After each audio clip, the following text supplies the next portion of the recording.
More debate talk now because it was an unusual moment. Bernie Sanders seemed to help his opponent, Hillary Clinton, when talking about her email controversy. The American people are sick and tired of hearing about your damn emails. Thank you. Me too. Me too. You know? Enough of the emails. Let's talk about the real issues facing America. Thank you, Bernie.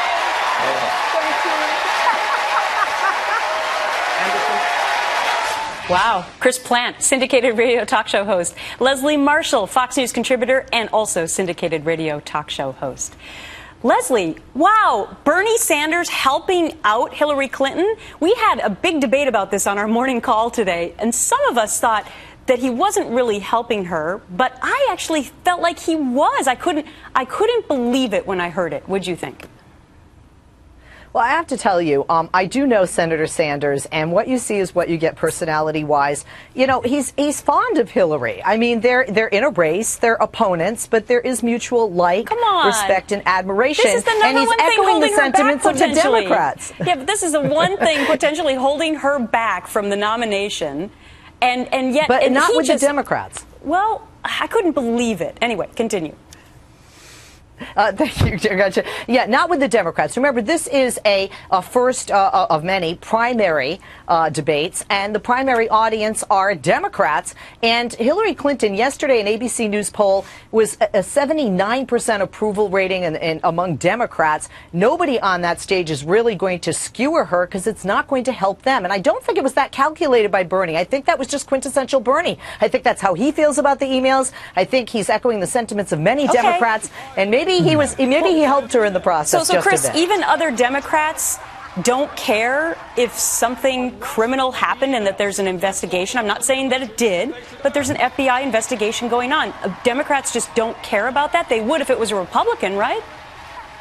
Well, yeah, but clearly they don't care about it. There was a reference to ethics last night with Lincoln Chafee talking about ethics, apparently about Hillary's ethics, and she said no when she was asked if she wanted to respond to that, and the crowd went wild. Look, Bernie Sanders wants to talk about what he wants to talk about, and he doesn't want to talk about Hillary, and I think that's what it was about. Interesting. He wanted to move on to talk about his talking points. But listen, one of the issues in this race is that the Democrats' lead candidate is the target of an FBI investigation that may lead to felony criminal indictments, and she may end up in prison. That's an issue, if you ask me. I mean, there are a lot of other issues that they could be talking about, but one of them is front and center, and that is that their lead candidate has this cloud hanging over her head. We'll have to see how that pans out. Carly Fiorina, reaping the benefits of her strong performance in the first two Republican debates, raking in $6.8 million for her campaign during the quarter ending in September, a bit more than the $6 million raised by Senator Marco Rubio. But they're both behind Dr. Ben Carson, who collected $20 million,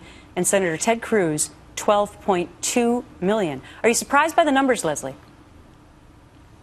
Actually, I'm not. I mean, when we look at Carly Fiorina and Marco Rubio, they're 4 percentage points apart. And that's almost, a 1 percentage point dead heat. So she has a reach, in a sense, to get higher. And we've seen that from the debate. I'm also not surprised that she's able to get that type of money with her background at HP in the past, and also the huge amounts of pockets that we have lined with cash here in California to support her. I also think what we're seeing with this money for both Ben Carson and Carly Fiorina are people that definitely want to help them to get up to, as Ben Carson is 1 percentage point away from, Donald Trump, who is, as he always tells us, a cash cow. Right. And so to me, it's we don't want Trump, and we don't want inside the Beltway establishment politicians. Yeah, so the interesting thing, though, Chris, is that Donald Trump, of course, is self-funded, but he really hasn't spent hardly any money. So there's an interesting dichotomy there between the front runner having to spend nothing and the others clamoring to raise a bunch of cash.